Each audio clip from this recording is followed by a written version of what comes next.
like the Bill Sanchez character in the movie, in a seersucker suit and a pork pie hat, and one of his constituents is greeting him and saying, "Oh, Governor, so happy to meet you after all these years. I've voted for you every time you've run for anything."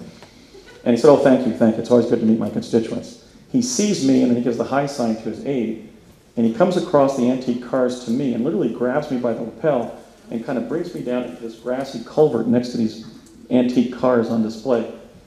And I say something like, "Well, Governor, glad to see you after all these years. You've certainly put a lot of weight on your resume since we were," I'm always putting my foot in my mouth, and since we were colleagues together on Project Pegasus. And to his credit, he said, he's got a great sense of humor, he said, "Not just on my resume." And he said, "But listen, Andy, look, I know all about the program, you were in it, and if I was in your situation, been completely cut off from it after you were in it, knowing that serious technologies were involved." In fact, one of his colleagues had said to him, when he was a 25-year-old on the project within earshot of me, his colleague said, "I can't believe they're doing this with human beings. There have to be side effects." And Bill Richardson, walking below him as the ultimate politician, said, "Well, whatever they are, they can't be good." You know? Okay. So he knew the situation I was in, which is I was tracking back to figure out what the hell had happened to me and what the significance of it was, what the consequences were. And he said, "But you have to understand something. I support your investigation," but this was before I was still investigating. This was June of 2003, before I had even done a public address, which happened in 2004 in Portland. I hadn't been on radio talking about my experiences. I had just tipped off the CIA that I was actively investigating. And we were put into place there. It was an arranged meeting through my historian friend from Texas. And he said, "But you have to understand something. I'm the governor of a state. And I'm a governor of a state called New Mexico, which has a city called Roswell. And I think the analogy here is to the extraterrestrial situation. If I was suddenly convene a press conference in Santa Fe with you or anybody establishing that gray extraterrestrials crashed in Roswell in 1947 and their bodies were recovered, my career in government would be toast. That would not be a credible event as a public servant. I would not survive the giggle factor of such a press conference." So he says, "Well, I don't think it's as extreme in terms of from the point of view of the public.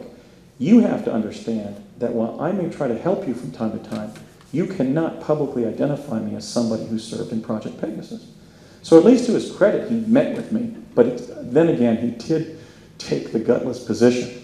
In any case, I'm still hopeful that Bill will see the light and embrace my truth campaign, because my campaign is founded on truth, the truth derived from personal experience. A chief project scientist on Project Pegasus, Dr. Sterling Colgate, who was then, this is a much later picture, a recent picture of Sterling. He was then the president of the New Mexico Institute of Science and Technology, which is also known as New Mexico Tech. Back in the project days in the late 60s and early 70s, there was a building adjacent to where the research library at New Mexico Tech now stands. It was C-shaped and maybe about the size of an insurance company agency office in Albuquerque, just a small kind of New Mexico building, C-shaped. And you would walk through the zero-scaped courtyard there and go into the lobby and get access at a security desk with an armed and badged guard for the federal government to be granted access to the left side of the building. It was on that left side of the building where advanced graduate students of New Mexico Tech in physics under Dr. Colgate, who had initially been the chair of physics at New Mexico Tech and then president of New Mexico Tech, were processing images from the future. Colgate developed the plasma confinement chamber and plasma confinement technology by which I was sent to Gettysburg, Pennsylvania from 1972 to November 19th of 1863 for the express purpose of seeing Abraham Lincoln give the Gettysburg Address. Now, that's quite a claim. I'm also claiming that my father stated that Colgate was a scion of the Colgate-Palmolive fortune, a family member of the Colgates, and that pardon me, Colgate was secretly funding Project Pegasus on behalf of the U.S. Defense Technical Community. Well, let's just focus on New Mexico Tech, Sterling Colgate, and plasma confinement. Before, as you'll see in my discussion of the technologies, I take you to East Hanover, New Jersey, where he and my father used plasma confinement to send me to Gettysburg. Let's just go to now briefly to the Socorro, New Mexico campus of New Mexico Tech. Before I visited that establishment in September of 2004 with my friend Dixie from Vancouver, Washington, I said I had been in time travel activities with a physicist from New Mexico Tech named Sterling Colgate, and that he was administering the time travel technology based on plasma confinement. And that I had also seen how he was administering the photo analysis of images from the future on that secured left side of that C-shaped building. That was an Aerojet Corporation facility on the New Mexico Tech campus. During my September 2004 trip to New Mexico, I established that he had been the chair of physics there. He had been the president of New Mexico Tech. His name was Colgate. And then I went into the special collections there at the research library, and Joy Thompson, who was the head research librarian, who was then dying of cancer from playing in nuclear tailings as a young child growing up in Los Alamos, and was ready to shoot the moon and help any independent researcher coming through New Mexico. Joy, who I could also dedicate this talk to, took me into the special collections, took out the Sterling Colgate clip file, and there was the article from February of 1972 announcing that that night Dr. Sterling Colgate, president of New Mexico Tech, would give a talk on plasma confinement. Okay, so I just cite that as one anecdote, one form of factual corroboration of my memories. I have dozens, indeed I now have hundreds of such anecdotes. How could somebody who grew up in New Jersey, and then California, and then moved to the Northwest, and then moved back to California, and then moved to England to go to graduate school, and then came back to California, and then moved to Washington, and then moved to Hawaii, which I'm doing during this trip, how could I somehow get hold of that specific concatenation of facts any other way than having experienced it? How could alien abduction, advanced psychic performance, deja vu, synchronicity, a good guess, LSD administration by the CIA under Project Naomi or whatever, Project MK Ultra, how could any other means have put that specific stem of facts in my mind? It had to have been by meeting Colgate and working with him. So in my research disc from that trip, I've got the JPEGs of that, literally from the New Mexico Institute of Science and Technology Research Library.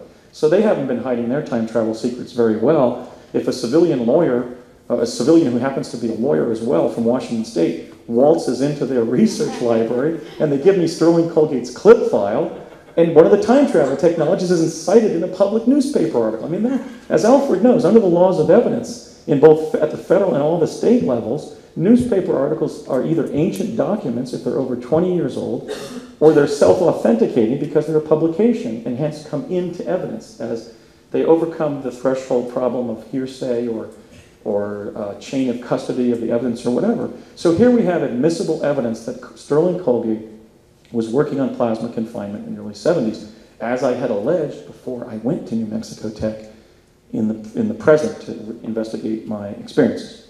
So he's a major fish. Not only have I sought him out, I've literally been at his kitchen table talking to his wife.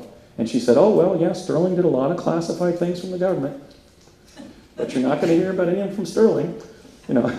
And this disturbed individual, I'll just call him Kevin, who has been retracing some of my experiences, this stalker, has also been stalking Sterling Colgate. In fact, I basically turned my stalker, and now he's on Sterling Colgate's case. So you have to do these things when you're researching your experience in U.S. time travel. I would be remiss not to discuss Ed Dames again. If there is one person on this planet besides myself who can break the time travel cover-up and the Mars visitation cover-up by the United States, it is Major Ed Dames. Ed worked with me in the Montauk chair in New Mexico during one of my hidden summers in New Mexico. Basically, when I went back and reestablished my timeline, I think I drifted from this point. I basically spent the summer of 70 teleporting back and forth to New Mexico, back to New Jersey with the other kids. Then, in the beginning of the summer of 71, I teleported there with my father. We spent the entire summer there and then teleported back to the beginning of the summer and lived a different summer of 71. Then as we progressed into, I was doing the physical thing here, I'm away from the microphone, unfortunately. But then as we progressed into the fall of 71, we then jumped forward in time and pre-experienced the summer of 73, and then jumped back to the fall of 71. And that's when my mother received a call from me from New Mexico that I was down in the rec room when she received. Okay? In fact, somebody said recently on Facebook, wait a minute, Andy, if you'd gone up in the kitchen where your mom had the phone, you would be able to talk to yourself on the phone in real time. And I said, yeah, I didn't think of that. Neat, you know. But no, so I was actually in the rec room when the call arrived 3 weeks after we teleported back to New Mexico, which was a call that I had placed 3 weeks after we arrived via teleportation in summer of 73. Now this remains a mysterious incident. It may have been a spiritual incident rather than a technical one, because somebody pointed out something quite valid, and I don't view it as a threat to validity because I lived it. I mean, my dad actually yelled at me for placing a call from the rental house or summer sublet in White Rock. I wasn't supposed to be getting on the phone when I was quantum displaced in New Mexico. I placed that call in the summer of 73 to my parents' phone, which was 201-539-4948 in our home in Morris Plains.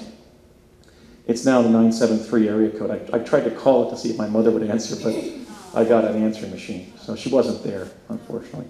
So anyway, I placed that call from summer of 73 in New Mexico. My mom received it in fall of 71, but there's a problem.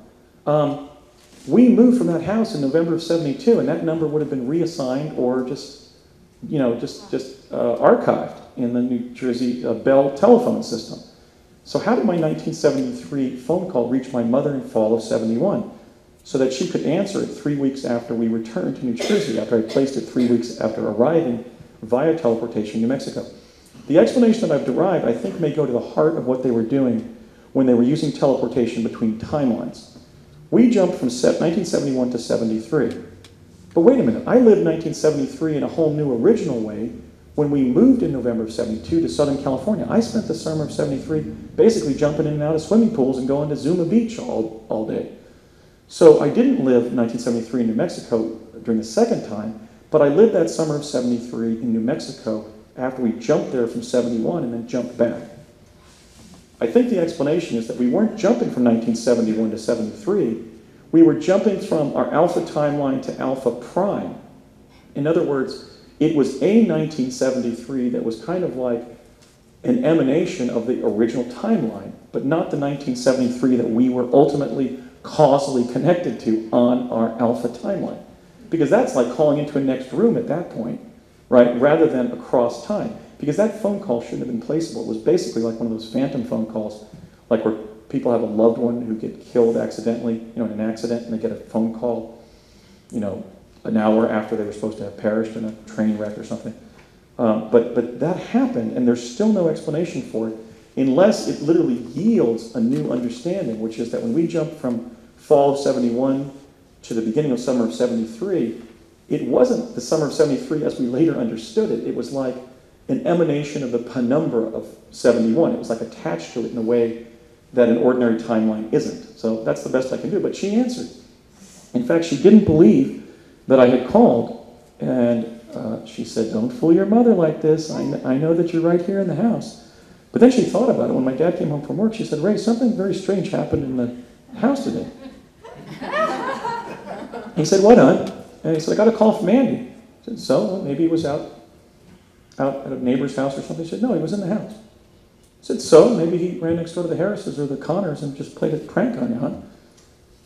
And no, my mom said, no, Ray, he was down in the rec room. I took the phone and went down there and looked at him. He was sitting there in the rec room and I was talking to him on the phone. And my dad said, maybe he was using another phone, honey. My mom said, no, Ray, we only have one phone. And he and I were on it, but he wasn't on a phone. And Dad said, oh, maybe it was one of those psychic things. So, of course, he didn't tell her that I was being involved in every form of time travel, from psychic, from clairvoyance to physical to teleportation, back and forth between New Jersey and New Mexico. So people without a need to know were being deceived. My mother was being deceived. I was trained to deceive my mother. I do feel bad about that. There were times when she almost got to the truth of what was happening. When I first tried to tell her, and this may be actually why I'm having these respiratory difficulties, when I first tried to tell her, I had been threatened by this strange-looking kid as I was walking home from school, that if I ever told anybody about what we were doing in Project Pegasus, they would kill my mother, they would kill my whole family. So after my mother was doing her ironing one day, I tried to tell her, but my voice was actually completely constricted.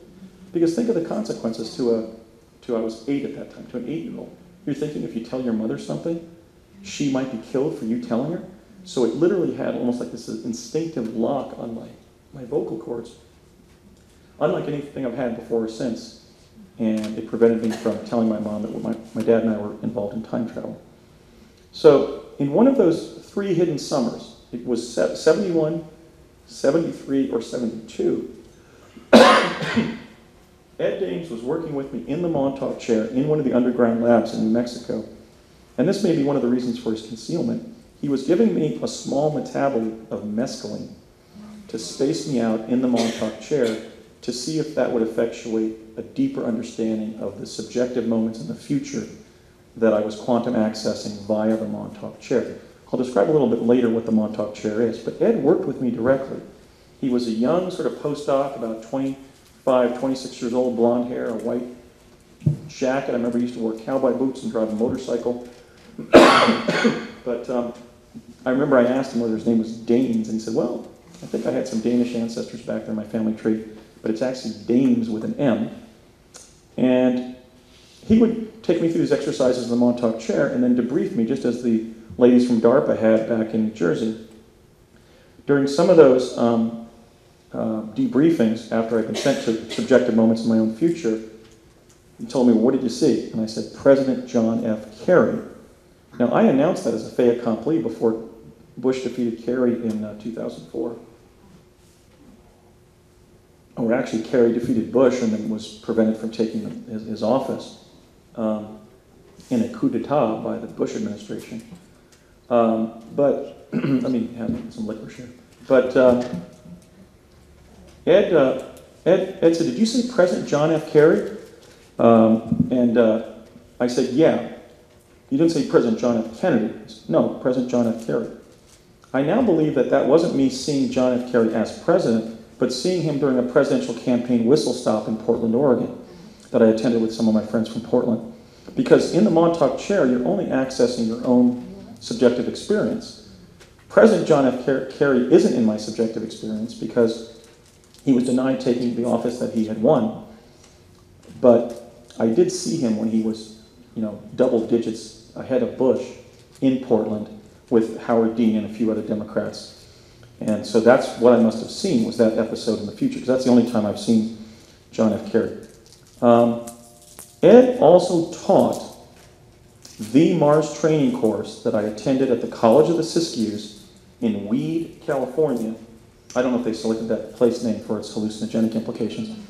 In Weed, I think it's because they had selected Mount Shasta as where they were going to put the Houston, Texas of time-space, which was a brilliant idea. It's a beautiful part of the world.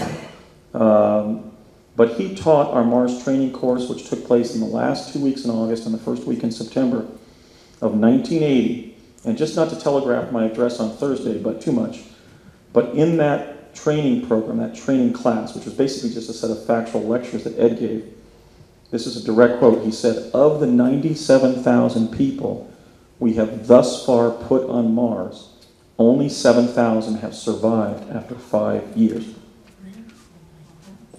So Ed is not just a deep Defense Department insider who's been buffaloing everybody for decades on the Art Bell Show and now Coast to Coast with the kill shot from the sun and first-degree murder cases that he's working on as a psychic with SciTech. He is one of the architects of what I call the high-side disinformation ploy, which is not to say that remote viewing or technical remote viewing aren't legitimate enterprises in and of themselves. They're an important part of the emergence of time travel, and much was done by the U.S. military and intelligence community in just using human psychic ability to view things at a distance. The problem is that that's all they talk about. They never address time travel technology. You don't even need a human psychic if you have chronovision. I mean, if you have to determine whether the Soviet president has cancer, you're going to use chronovision to look inside his oncologist's office, not a psychic. I mean, a psychic is fuzzy logic compared to an electro-optical device that can tune in that place in time and space. Okay, so the high-side disinformation ploy is not to assert that remote viewing is not legitimate in and of itself. It's to constantly emphasize it as all that was done. If, for example, you take a great work about the remote viewing program, like Jim Schnabel's seminal work back in 1989, when all of the remote viewers like Joe Magano, and they were, legitimate figures in psychic research, Ingo Swann, when all of those people came forward, they were basically asserting tacitly that the only form of quantum access that the U.S. military and intelligence community had ever involved itself in was remote viewing. But in fact, as you'll see today, by 1970, there were multiple forms of time travel that had emerged that we weren't being told about while they were overemphasizing remote viewing. So I'm not criticizing these individuals. I admire their work. They've made a profound contribution to the noetic sciences, but we now have to widen the discussion to include the fact that as of 1970, there were machines to engage in technical remote viewing. You may recall, those of you who are devotees of the field of remote viewing, you may recall that it was Major Dames on the old Art Bell show who described technical remote viewing as a form of using the matrix and plotting basically a conventional remote viewing space that you then start filling in, usually with a guide working with the psychic, with the remote viewer. Well, technical remote viewing is chronovision. It's using technology, right? That's just a form of advanced remote viewing he was talking about, and he was calling it technical remote viewing. I assert that technical remote viewing is the chronovision technology that the Defense Department, Parsons, GE, Bell Labs evolved from the early work of Ernetti, Gemelli, and Fermi. So, unlike some of the project participants who haven't been disinformationists, Ed has really got to come clean with us and say, look, Andy's telling the truth. We achieved time travel in 1970, and by 1980, we had already gotten 97,000 people on Mars via one of those technologies. That's the minimum requirement that I'm going to hold him to. Okay, so what were the technologies themselves? We see that there's been this historical cover-up. The first is remote viewing. I was involved in remote viewing experiments for the U.S. Navy.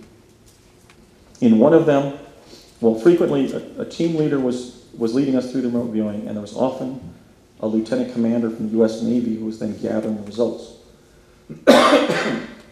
In one of those exercises, they held up the ensign commissioning photograph of Lieutenant John McCain, and they told us that, here's John, take a good look at him, here's a building that we think he's being kept in somewhere in the world, where bad people are keeping him. They didn't give us any information about the fact that he was a naval aviator being held as a POW in Vietnam. And it must have been, from street view, a line drawing of the Hanoi Hilton, the POW compound that Senator McCain was being held in. And they said, we know you kids are very psychic. Frequently you'll tell your parents about a news event that occurs later, or read your parents' minds and converse with them about it. Between now and next Tuesday at 10 in the morning, we want you to go home and dream about where John is. And we want you to know, is he in this building? And if so, where is he in the building? So I went home, and I had about 3 or 4 lucid dreams in the early morning hours in that next week. And I saw John McCain, young Lieutenant McCain, being frog-marched through hallways, being suspended from his elbows in a dark room on a hook, and being left to pass into unconsciousness from the god-awful pain. And I saw him being taken in an earthen hallway that his captors had dug under the building. Okay, so this is let's say the Hanoi Hilton from plan view, and when we met again the next week, I and one of the girls in the program were explaining that his captors had dug an earthen hallway from the front to the back of the compound under the concrete pedestal or pediment in the foundation of the building, and had shoved him into this cage where he couldn't stand up and there were thin bars. So not knowing what we were saying, we were literally revealing to the Office of Naval Intelligence that the son of the commander of the Pacific Fleet, John McCain Sr., was being kept in a small cage under the Hanoi Hilton. why would that make sense? Well, he was obviously a high priority POW to be protected from U.S. airstrikes by the North Vietnamese because his father was a commander of the Pacific Fleet. He was the ultimate bargaining chip, the ultimate compromised POW, even just for propaganda value. And obviously, we would have tried to either liberate or kill our POWs by bombing them. And in fact, we ultimately did begin bombing around our POW or their POW compounds to try to liberate our captive aviators and soldiers. I've made several attempts to speak with Senator McCain. Most recently, when he came through Oregon on his presidential run, and he has refused my inquiries. I really just want to talk to him and say, do you know that your dad was even using child psychics in New Jersey to find you? You know, how does that reformulate your personal map, you know, your reality? Because he did go through hell over there. I mean, he basically is permanently physically disabled from having things done to him, like being suspended by his elbows and having his shoulder joints pop out of position and so forth. I really just want to connect with him because when I looked at his picture as a kid growing up in New Jersey, I think he was born of an Irish father, if I'm not mistaken, and an Italian mom. And I really identified with him as a kid growing up in a predominantly Irish and Italian Catholic neighborhood in New Jersey. I kind of saw him as one of the kids from the neighborhood. And so I tried to reach out to him and say, you know, I think we found you. Were you in fact put in this tiger cage in an earthen hallway underneath the building? Because that's what I and one of the other child remote viewers for the Navy told the Office of Naval Intelligence in the fall of 1969. But I've yet been able to reach him personally. I think what I'll probably do is write a letter and just see if he responds to it. Maybe if I'm elected president, he'll come by the White House and we can talk about it. Have a cup of coffee, as Hubert Humphrey used to say. Okay. So, hold on. Now, that's about all we did. We just did a couple of basically rudimentary naval intelligence functions as remote viewers. What I can offer to the remote viewing field is that it did not begin at Stanford Research Institute in 1972. They were utilizing children's, not just the adults that have now come forward. And we began remote viewing for the Office of Naval Intelligence in fall of 1969. What the disinformation does almost all the time is it always states that the former Soviet Union was ahead and we were always 2 or 3 years behind. In fact, as in all of these areas of time travel technology yielding quantum access to past and future events, we were several steps ahead of the KGB in remote viewing and even had children looking for high priority POWs by fall of '69. The second methodology, the most rudimentary form of time travel, is an ancient occult practice. It produces astral time travel, which I define as psychic travel in non-ordinary realms of existence. So in the same way that remote viewing allows you to astrally travel in ordinary realms of existence, if you spin somebody, not just a child, but anybody who can be trained in this, basically if you lay somebody flat on their back on a tabletop-like device and you spin them clockwise at 33 rotations per minute, again, that'll excite the conspiracy theorists, because that's what the highest stage of Freemasonry is, 33rd degree. It was also the speed of many of our conventional records when the record industry evolved after World War II. But if you spin somebody at 33 rotations as they're looking up at a spiral image on the ceiling, and you train them to basically relax the active mind and just let their eyes blur out looking at the spiral, what happens is the person falls into immediate unconsciousness, very brief unconsciousness, and then you have a kind of like a kind of a feathery kind of falling sensation, almost like you're falling into a bed of pillows, and then you pop out of your body and you go up and up and up and up and up and up. Okay, so this was done for us to then be later debriefed about what we saw when we were out of body. They wanted us to develop the ability to just be standing there and just spring out of our bodies and go somewhere. After one of those exercises where I went OBE after I was spun, which I took to pretty easily. I think I had propensities to being dissociative. Now, on my mother's lineage, we were descendants of Prussians who had survived and in fact distinguished themselves in combat during the 30 Years' War. Well, in the 30 Years' War, something like 1/3 of the European population died. Imagine what the die-off rate was in Central Europe, you know, where most of the battle was, like in Germany and Czechoslovakia and Poland and so forth. There was probably a die-off of like 90% of the population. Well, one thing we know from the bloodlines, for example, the survivors of the potato famine in Ireland, the survivors of that 30 Years' War between 1618 and 1648, their lineage is that the same individuals who have high psychic potential also freely dissociate. Okay, so for example, if you think how you're going to survive a famine or a war, you're going to be the intuitive person who knows where the bread is if you've been starving for 3 weeks, right? Or what not to say to that person, that soldier who could kill you if you say the wrong thing. And you're also going to be able to dissociate and, for example, not notice your hunger pains, right? I mean, in the 30 Years' War, German peasants were following the battle just to barbecue the animals that were dying during the conflict. So there are specific European bloodlines that the CIA knew about, that Hitler and Himmler had been studying when they joined the Thule Society, from the time they joined the Thule Society in 1919, that entered the CIA through the Reinhard Gehlen / Operation Paperclip network. So I was one of those individuals because I had that Prussian German on my mother's side and also some Florentine Italian on my mother's side. So my matrilineal DNA wasn't Illuminati, but it was, it was psychic. It was what the Italians call having a strega, which isn't witchcraft, it's psychic ability. Okay, so they were studying a group of Italian and German kids in this component of the program. So after one of those OBEs, I'm going out of body and I reach basically a physical limit to the hologram that I was moving through astrally. It looked like I was a little fly inside of a movie projector, like a video, like a holodeck. I reached a literal physical limit.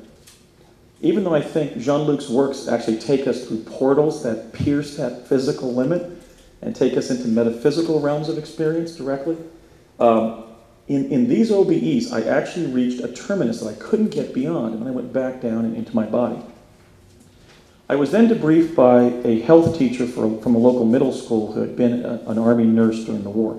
They were using Army veterans and National Guard enlisted regularly through the school system in these support positions.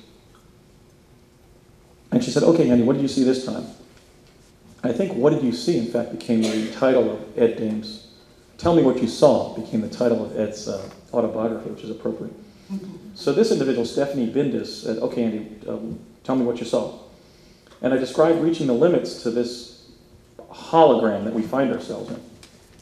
And she said, yes, we think that's the physical limit to the hologram that we find ourselves in. Other people are reporting it. We're calling it the Matrix. So this is 10 years, 15 years before the Wachowski brothers do the Matrix trilogy. I think it demonstrates that a lot of these ideas and discoveries from the secret classified defense realm are being distributed through the mass media. In the same way, for example, the first episode of Stargate Atlantis was called Project Pegasus. Really? So I take umbrage with that because I was in the real one. Okay, so anyway, she said we're calling it the Matrix. It was later confirmed for me by Dr. Eldon Bird, who at one point was one of the top scientists working for the US Navy. He passed away in 2002. But he was helping me during my early effort to figure out what had happened. And Eldon said, well, that makes sense because, in fact, we're living in a machine that generates a hologram. It may be a sanctified essence. It may be a very beautiful universe that's created in that machine. But at least it was a finding made by the defense technical community in the early 70s that the cosmos we inhabit is a simulation. I don't need to threaten anybody's existential sense of reality or religious belief or physics, but that's what they said. I don't know if it's true. I mean, perhaps the universe is just one big idea that goes on forever, but the Navy had concluded that we're actually living in a super chronovisor, a multidimensional hologram with multiple timelines that is ultimately being generated by a physical infrastructure. Carl Sagan was lying to us. There aren't billions and billions of stars in the cosmos. There are billions and billions of simulated stars that we experience when we look at the part of the hologram that is programmed star. I hate to say it, it sounds very technicist, because I do think the world and the cosmos is a sanctified essence, but it's still being produced by a device. That was their finding. Now, people have asked me, does that mean that the timelines going through the quantum hologram are finite? Well, not necessarily. If water keeps on falling into a finite basin infinitely, is that a finite or an infinite experience? The basin, the viaduct can be finite, but if the water keeps on being replenished, it's infinite, right? So I think that's in fact what's going on. An infinite series of event scenarios called timelines is constantly coursing through a device that the great Imagineer developed to propagate this universe. So if that helps you on your way to arriving at your own conclusions about quantum physics, that's what I can provide from the project. Maybe they were being deceived. Maybe they reached the wrong conclusion. Maybe when we were going out of body, there was just some physical limit to how far we could go. But anyway, that's what they said. In the U.S. defense technical community secretly, by 1970, was the so-called Montauk chair. When I was a child in Project Pegasus, it was simply called the chair. The chair was present in the learning lab where I was receiving specialized instruction to be involved in Project Pegasus. As I mentioned, the Mount View Road Elementary School, a public grammar school in suburban Cedar Knolls, New Jersey, very close to my family's residence in Morris Plains, New Jersey. And we were sequestered there in an old art studio of the elementary school. And a technician would come in and set up this chair. Let me describe it. Again, I'm going to have a draftsman do high-quality drawings or schematics of these devices. I have not yet commissioned those. But I think it's readily describable. The Montauk chair was a chair. It was like a dental chair in the sense that it was semi-recumbent, kind of like you would be sitting in a space capsule where you're allowed to sort of rest halfway back, but not completely on your back. Above your head was an umbrella like a photographer's umbrella. Behind your solar plexus, attached to the back of the chair, was a device that my father later explained was a magnetic transducer.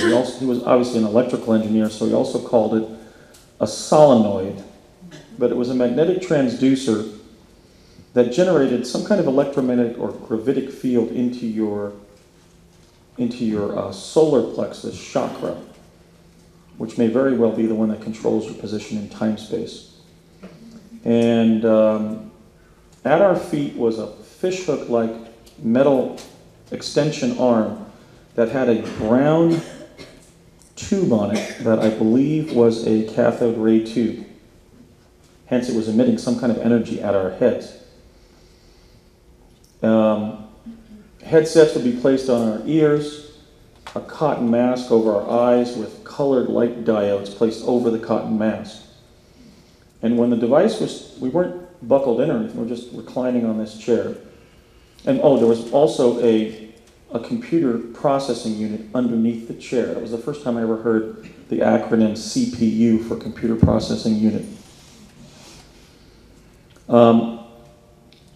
Dr. David Lewis Anderson, one of my good friends and esteemed colleagues in the time travel research field, who in fact will be announcing at the Pythagoras conference that we've had discussions about the fact that we're both going to call for the development of a time-space agency inside the U.S. government, at least inside a branch of the U.S. government, to work on the declassification and the deployment of these technologies. But you may recall that Dr. Anderson, who, unlike myself, has signed contemporary security oaths where, like my father, a lot of these engineers have agreed basically to be assassinated if they violate their secrecy and loyalty oaths.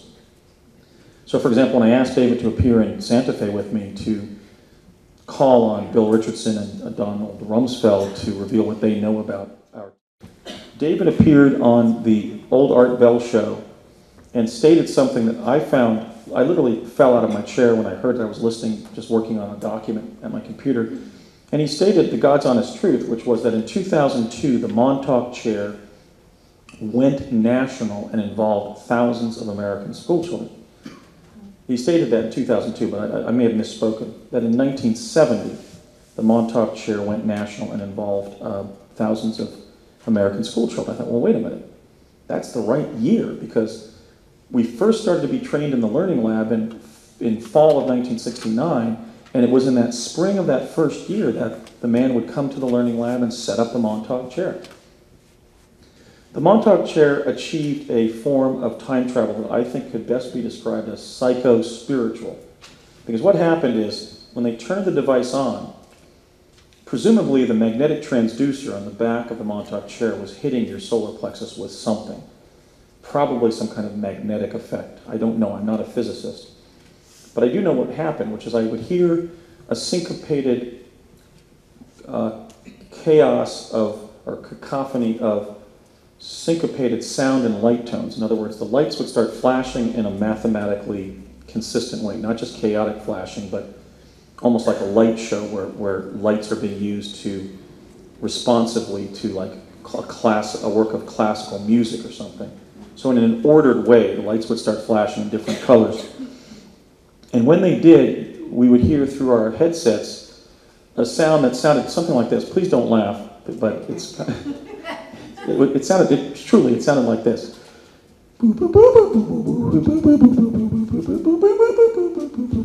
It was kind of a syncopated sound of computerized tones, as if you had programmed some work of jazz with a computer synthesizer. I couldn't do that because of my throat, but basically a set of like sort of syncopated musical tones. After about 30 seconds or 60 seconds of that combination of light and sound, at least I can tell you what I experienced, which is I would lift out of my body and start moving through different dimensions of the quantum plenum, almost like somebody riding a luge. In other words, feet first, primarily on my back. And I would see something on the horizon that looked like maybe nondescript buildings that had been painted in with black ink or something. And that object would get closer and closer, faster and faster, and then I would collide with it, and I would find myself in a subjective moment of my own future. In other words, the Montauk chair allows you to pre-experience episodes of your own personal experience. The benefit of that was that when we were debriefed, we could be questioned about what we had experienced in the future. So the debriefer from DARPA would say something like, okay, you were in a room. Was the television set on? Yes. Well, who was on television? The President of the United States. Oh, really? What was the President of the United States saying? The President of the United States was giving the State of the Union address. Oh, really? Who was the President of the United States? Barack Obama. Okay, they said, who? Barack Obama.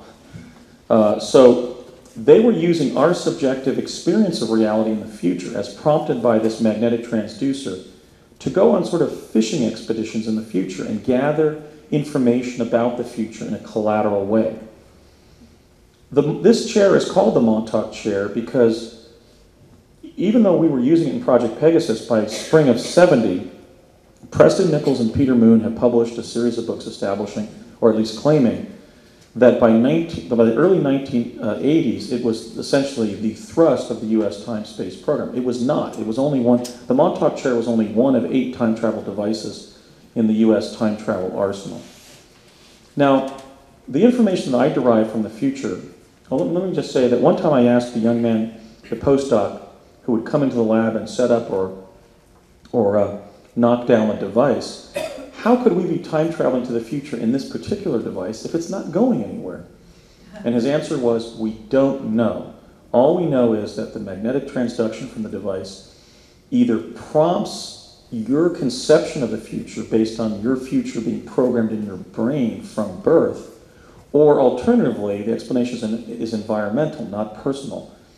That is to say that it triggers time waves that are out there in the future that contain packets of information that ultimately over time become your experience of events in the future.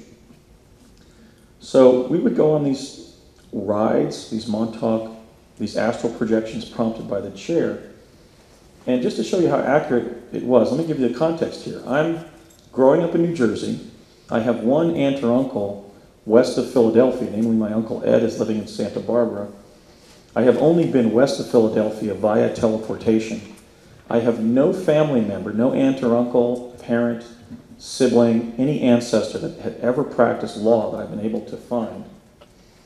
I had clearly never been to the Pacific Northwest and really didn't distinguish Seattle from San Antonio.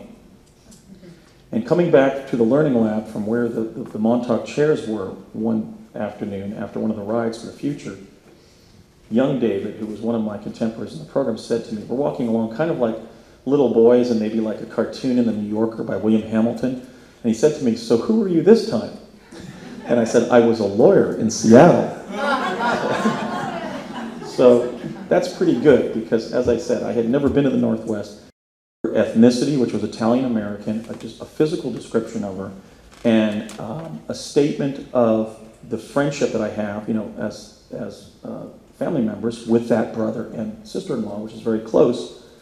And that was 8 years before my brother met my sister-in-law at Loyola Marymount University as college students.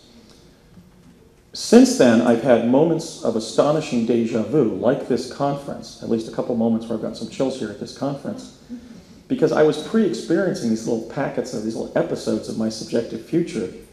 And when I have them, it manifests as a deja vu experience because I pre-experienced these moments. So I just would like to thank Joan for inviting me to speak here and confirm for her that this is one of those cosmic moments that I accessed as a child in Project Pegasus, because I recognize the event, and many of you beautiful people have come here under the good graces of Joan and John Lick. So in that way, they were gathering information, and to the extent that what I saw of my own future lent data points like my sister-in-law's identity, like my professional identity and location at midlife as a lawyer from Washington, you know, practicing in Washington, John F. Kerry being a political person of interest. It makes perfect sense that they spun off the Montauk chair and developed Project Montauk to push the potentialities of the Montauk chair. One of its benefits, obviously, was that the time traveler's body didn't go anywhere, and that it would certainly eliminate the danger and the liability of sending somebody in time-space. But it was certainly more enhanced than just sitting a psychic across the table and asking them what they saw inside the Kremlin. So the Montauk chair exists. Project Montauk also, I would say probably, the Montauk chair exists because I traveled to the future in it in Project Pegasus.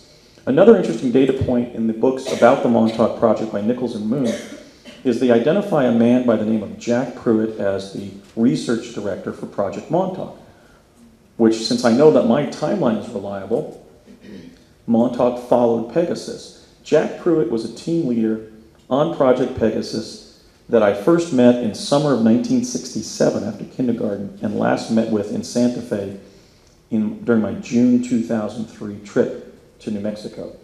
Jack Pruitt is quietly and even covertly one of the heroes of the rollout as well, because he was risking his life, and his son Glenn presumably was. Glenn has now died at a very advanced weight. He may have been one of the teleportees whose metabolic system was affected by the experience, by the energy fields. But Jack signed the same security oaths that my father signed, and I believe that when he met with me in June of 2003 in Santa Fe, he may very well have been risking his life. So I'd like to salute Jack Pruitt for covertly meeting with me and informing me that there was an initial finding that the child teleportees, some of them were breaking down metabolically and getting very heavy. So that I should, for example, he advised me to pursue caloric restriction. And I really haven't been counting calories, but I've gone pretty low glycemic, just cutting my carbs just to avoid getting too heavy. I'm a little bit overweight now, but I think now that I'm moving here to Hawaii, I can drop some more weight. But that has been a problem. Now, some of the time-space pioneers for the U.S. government have battled substantial weight problems, which can often not be very pretty.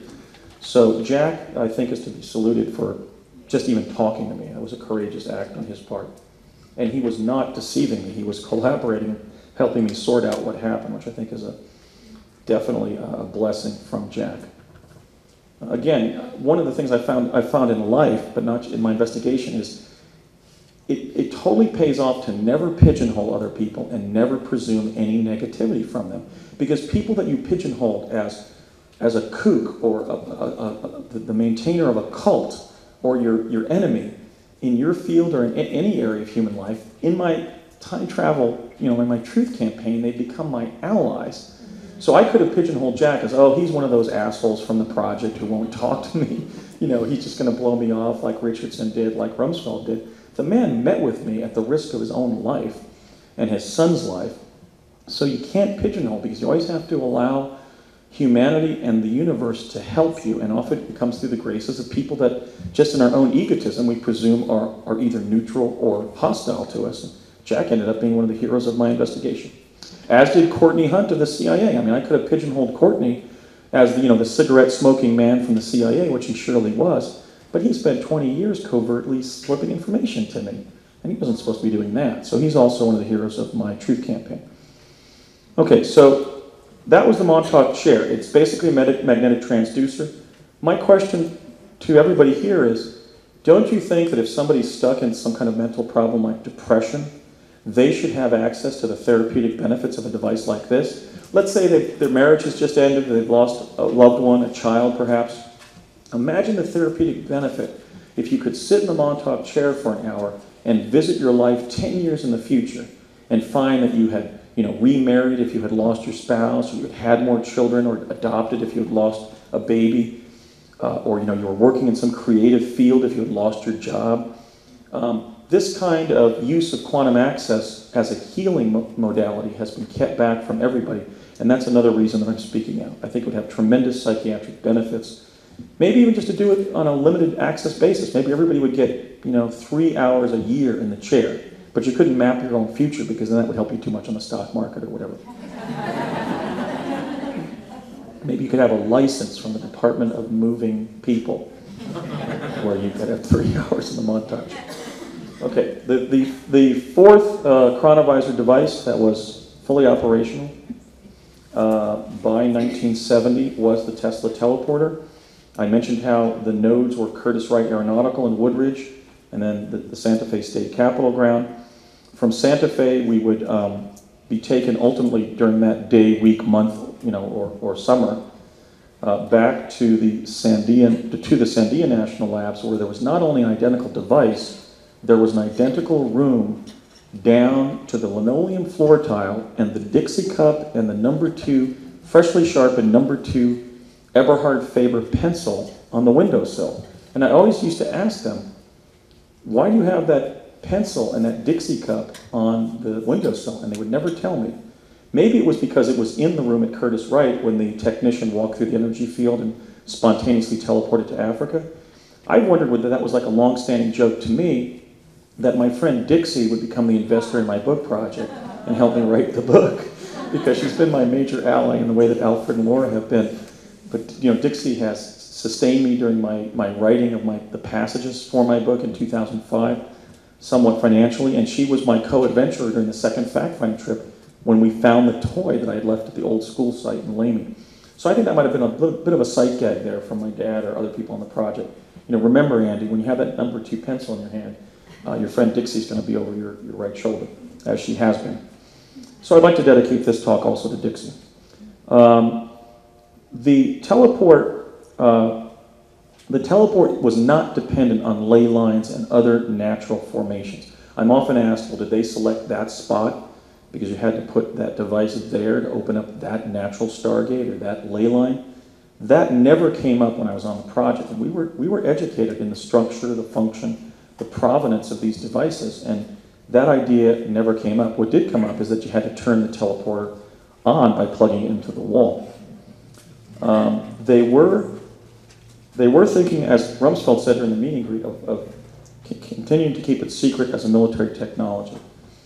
One of the limits of that was that you can't teleport people into areas where there is water. For example, the U.S. Navy SEALs and the Marines frequently invade or arrive at locations where water is present, either the ocean or rivers or bodies of water in fields and that type of thing.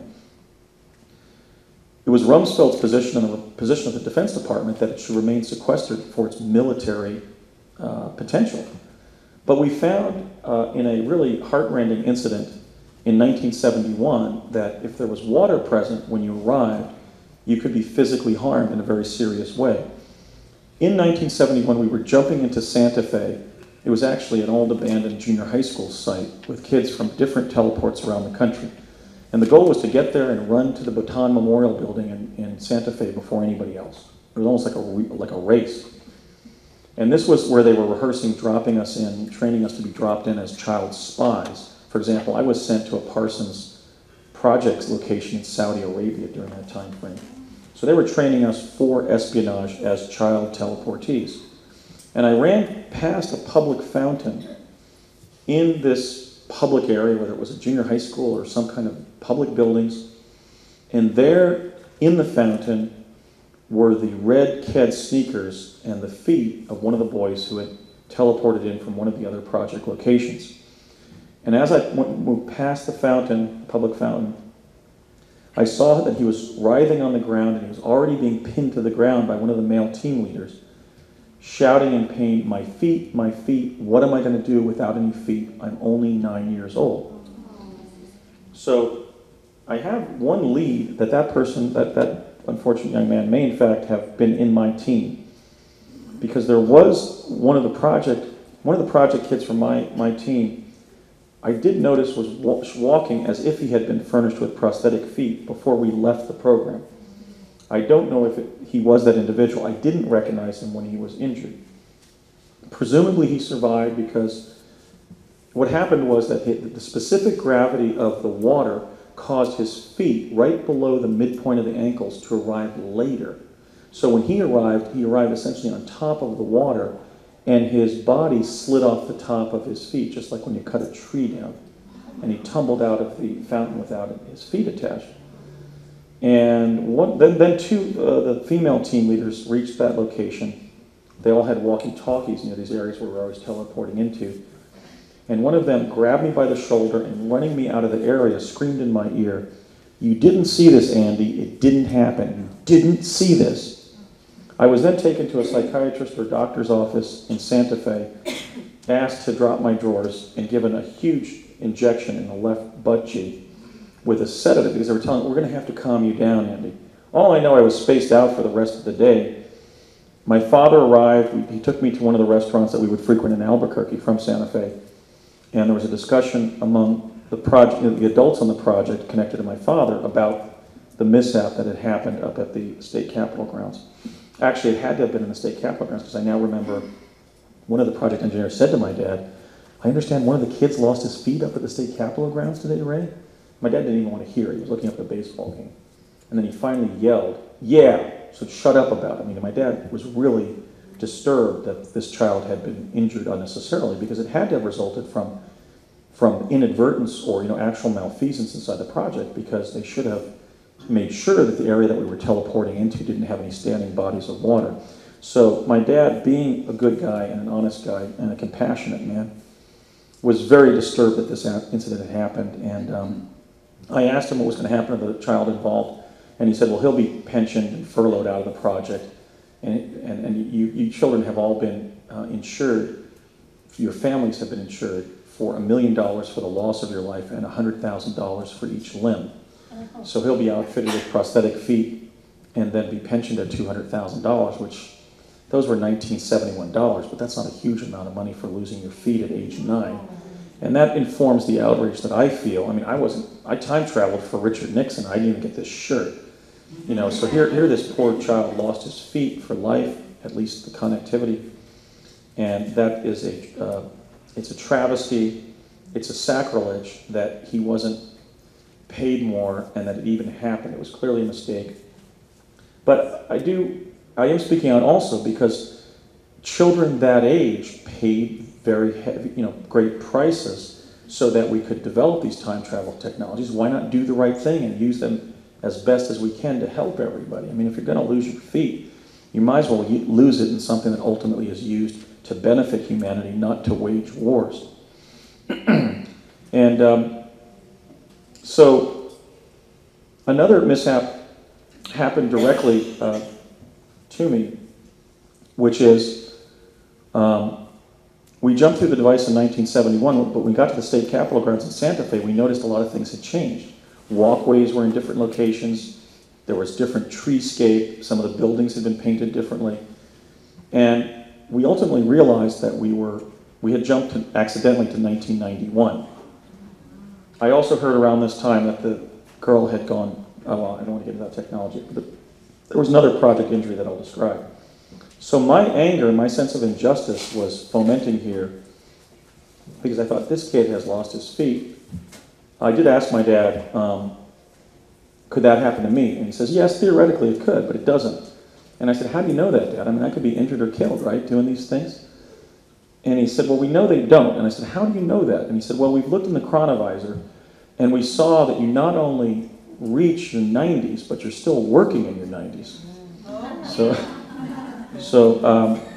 I said, I am? And he said, yeah, we saw you in a courtroom giving an argument, and we determined you were 93 years old. And so I better, try to reach that. just to fulfill a fait accompli, as it were.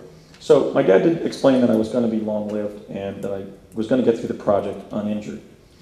I was injured in the project. I developed open sores all over my chest, shoulders, and back the year after I was dismissed from the project in 1972 that have now filled with keloid scars. So I always say to my skeptics, doubting Thomas, put his hands in Jesus' side when Jesus came back. If you want to touch my keloid scars and see that, probe my project injuries, have at it. Because I was medically injured, I have the scars to prove it.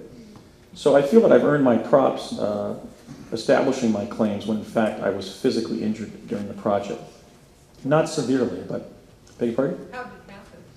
After I left the project, open sores developed that were filled by, the keloid scarring process, where the dermis comes up and fills in the epidermis. I think it was probably from either the stress of being in the project and some combination of stress and the intense light from the advanced chronovisor program I'm going to describe next. That's my best guess. In terms of adult teleportees, I learned from Courtney Hunt that the adults who were teleporting were developing a heart valve defect. And in fact, my own father, who was regularly teleporting between New Jersey and New Mexico, he had a heart attack in 1977 and his first quadruple bypass in 1978. And his cardiac surgeon came out into the waiting room and said, did your dad ever have an infection involving the heart valves? And we said, well, he had scarlet fever when he was a child in Pennsylvania during the Depression. And he said, no, this is something much more unusual. His mitral valve is actually fused in like a butterfly flap, and is not closing properly. So my dad actually had to have a St. Jude's cuff, developed at Danny Thomas's hospital, I believe in St. Louis, Missouri, actually installed in his heart that you could hear clicking with his heartbeat, because his heart valve was fused in a kind of a butterfly formation that was not natural. So I believe my dad was actually one of the adult teleportees who did develop heart valve complications. I guess the reason for that is by midlife your tissues are more rigid, so that when we were teleporting, the vibratory effect was shoving the tissue together, where with a child there would be more flexibility in those kinds of cardiac tissues. I've had my heart examined and it's fine, so I don't believe that I suffer from that, but my dear old dad did. Okay, teleportation. Tesla works on it in 1899. It's in his papers at his death. There was something, I want to just briefly mention teleportation in the Philadelphia experiment. I have a paper on my website called The Real Philadelphia Experiment and the Philadelphia Experiment Cover Story. Something like the Philadelphia experiment happened during World War II, but all of the major facts have been changed to conceal what really happened. For example, it wasn't into invisibility of the Eldridge. It was undertaken to achieve Tesla teleportation of a ship called the Martha's Vineyard. It didn't take place in Philadelphia Naval Shipyard. It took place in Long Island Sound. It didn't involve the ship going back to Norfolk, Virginia. It went back to Newport News, Virginia. And in the Eldridge was not the redoubtable Cameron brothers, but two of the Manhattan Project scientists, J. Robert Oppenheimer and Edward Teller. My source for this is the late Dr. Robert Beckwith, one of the consulting engineers on Project Pegasus.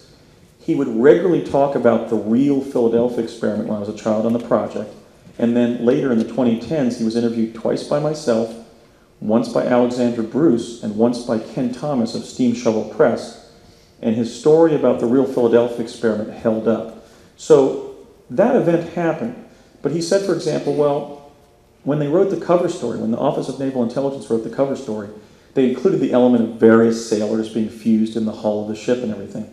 Actually, what he said happened is that one sailor was falling through time-space so that when the ship was brought back not to Philadelphia Naval Shipyard, but to Long Island Sound.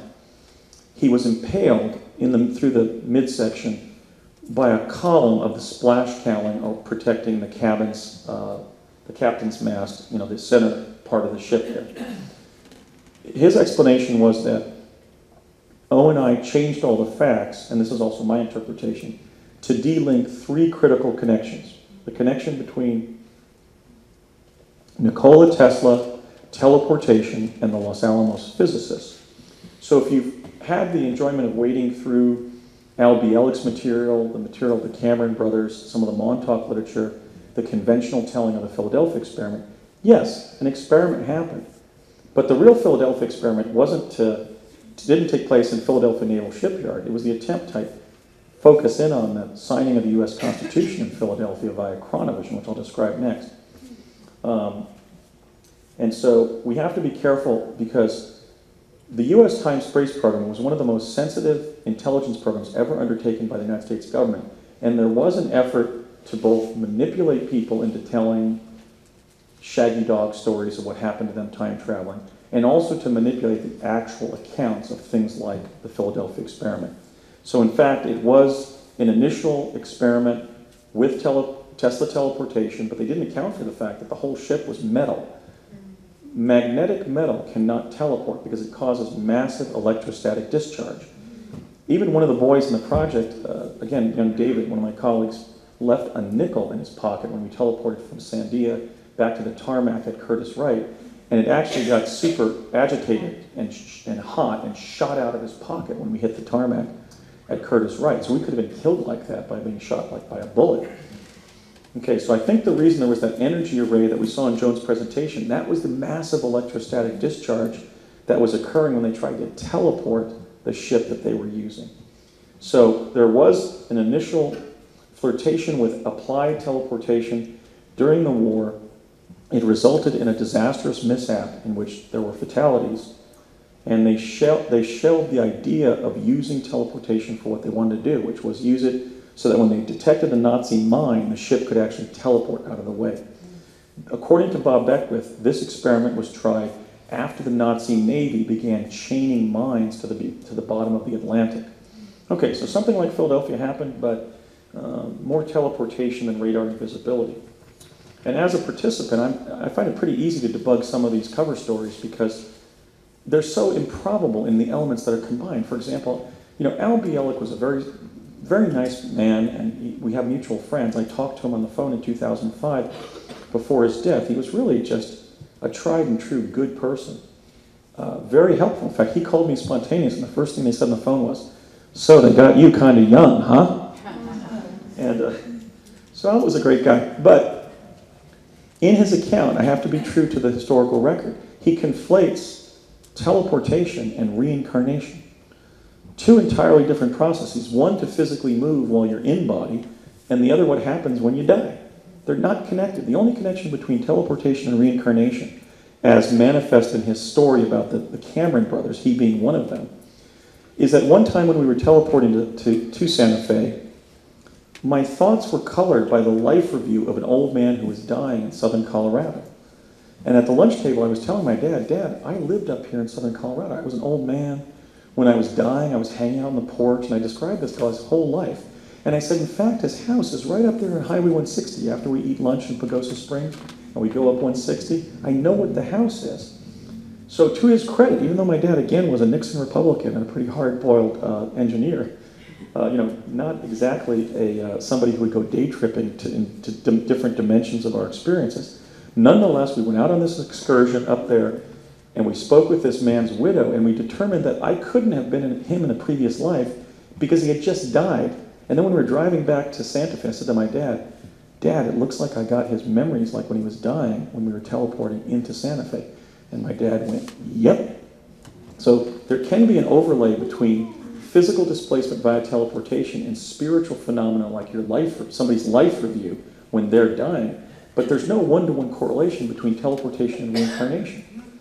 So I just have the opportunity to debug some of those urban legends that have emerged both spontaneously and intentionally during the latter half of the 20th century regarding time travel. I'm alleging that I'm providing the actual programmatic timeline, the basic major facts about the program that actually emerged during those years. The fifth time travel technology that Project Pegasus was working with, the second major one besides the teleporter, was the chronovisor of Vernetti and Gemelli. They were different places in New Jersey and New Mexico. The first one I encountered was a rather rudimentary one at the old General Manufacturing Company facility in Convent Station, New Jersey. General Manufacturing had been the map-making subsidiary of Standard Oil, or ESSO, which is Standard Oil of New Jersey.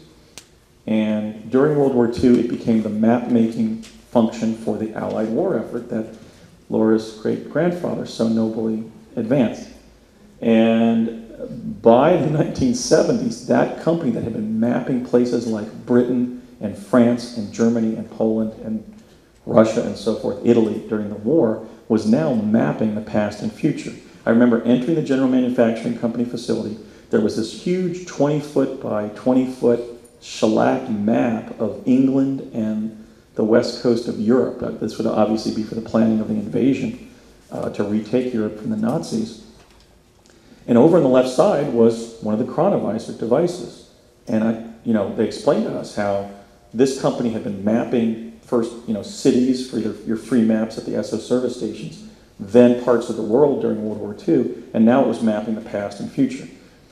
The chronovisor was over on the left, so let me just describe what a chronovisor looks like. It looks like it's basically this node of polished bismuth crystals. Bismuth is a trans-chronological element. According to my researcher friend Brett Stillings, who was in my Mars training course in 1980 and later I was on Mars with, Brett believes that there's been a cover-up of the periodic table, and that if you start at bismuth, which is element 83, and add 32, you get, of course, the element 115 that Robert Lazar claimed was behind the gravitic propulsion of the ET craft. Well, Brett takes it all to element 307. He actually believes he can demonstrate mathematically and scientifically that there are 307 elements in the universe. I'm not a chemist, I'm not a physicist, I don't know whether I can reality test that, but I do know to a personal and historical certainty that bismuth was the element they were using in the crystal array in the ceiling of the chronovisor. Now what were they doing? According to my father, they were driving an electromagnetic signal through this 8-sided or octagonal array of bismuth crystals, and it was generating a field of light, a hologram that was so dense that it had a lensing effect whereby non-local events streamed into the laboratory. So if you stood outside this hologram, you could see what was going on there in this kind of beautiful form of cubical cinema. But if you were immersed in the hologram when it was turned on, you literally went there because now that event was brought around you. So my first exposure to chronovision occurred, it was actually the flat screen chronovision of Vernetti and Gemelli. Forgot about this. We were taken to what my father later described as a national security watch post in Flemington, New Jersey in the fall of 1970, after we had been teleporting to Santa Fe and back for the summer of 70. So in fall of 70, they took us to a hologram display at a Newark, New Jersey art museum. We, of course, had lectures on teleportation and also chronovision that summer. We're taken to this national security watch post in Flemington, New Jersey, where technicians were operating these big, bulky machines in which inside the machines, they were propagating a hologram of a past event. They were filming it with 16mm black and white film stock, taking the film out, determining what time and place they had just filmed, and then dropping those canisters of past scenes of past events into collection baskets, like the ones that you have at libraries that collect microfilm, those plastic postal box-like things. So that you'd see a technician take the film out and put it in the canister and write Holland, 1820, Paris, 1930, Northern China, 2000 BC, Central Arizona, 2 million BC, and so forth. They were just basically filming the past. They were wearing white lab coats. I remember asking them during the field trip there whether they could cheat and invest in stocks they learned about in the future, presently that would be advantageous to invest in now after growing in the future. And they explained how all of the people involved, all of the adults involved in Pegasus had sworn oaths not to privateer on the information that they were getting via quantum access. I believe that my father was being paid in oil and natural gas stocks from Texas and Oklahoma. I think that was his fringe benefits. Because at my mother's death in 2003, we found that lockbox, and it was stuffed with like 200 different defunct Texas and Oklahoma stocks. And one of my sister-in-laws went through it and found out that they were all basically, junk stocks at that point. But during that, they told us that they couldn't privateer. So you couldn't, go to 1990 and then decide to wait a little bit and buy Microsoft in 1980 and that type of thing. Okay, so in the chronovisor room there at the National Security Watch Post in Flemington, we were leaving, and one of the technicians pointed to an 8-inch circular display on one of these bulky machines and said, boys, to me and David again, said, boys, do you know what this is? And thinking that I was smarter than I actually was, I said something like, oh, that must be an historical reenactment of the signing of the Declaration of Independence in Philadelphia, like on public television or something, in Philly or in New Jersey. And he said, nope, it's not the signing of the U.S. Constitution, because who's that? And he put one forefinger on the man standing on the right, which is George Washington, presiding over the signing of the U.S. Constitution on September 17th of 1787. What we were looking at was not this auspicious moment in human history from this angle, but from the other side of the room. So as I looked at this screen, Washington was on the left, looking towards the center of the group. Benjamin Franklin was a huge individual with a big domed head, very distinctively identifiable as Franklin. Washington was much harder for me to make out visually. But Franklin was sitting there on this sofa about two leaps or bounds from Washington, standing on the dais. And then the rest of the attendees or the signers were just men smaller than Franklin who were just sitting in ordinary straight-back chairs in a couple rows to Washington's left. Okay, so this famous historical rendering, I don't know who it was painted by, but this was from the opposite side of the event, and Franklin wasn't sitting there. He was sitting over on the other side of the room. So we were seeing this scene as if it had been filmed through that center window in the background. And he said, well, who's this? And I said, oh, that's George Washington. Oh, that must be a reenactment of the signing of the U.S. Constitution. And as we were being pulled away by our team leader, Elaine Gallagher, who was our main educator back at the Learning Lab, the special educator from the Hanover Township School District who had been assigned to the project, who was taking us through all the speed learning and all that stuff, all the psychic game playing. She said, boys, we have to go. I mean, the field trip's over. And this technician actually swung on his chair and said, boys, that isn't a reenactment of the signing of the U.S. Constitution. That is the signing of the U.S. Constitution. So as an American lawyer, I really feel privileged to have seen the signing of the U.S. Constitution in childhood. And that's why I'm so adamant that every school child in America and the rest of the world should have the same opportunity to go to museums and libraries and look in at auspicious moments in human history like this.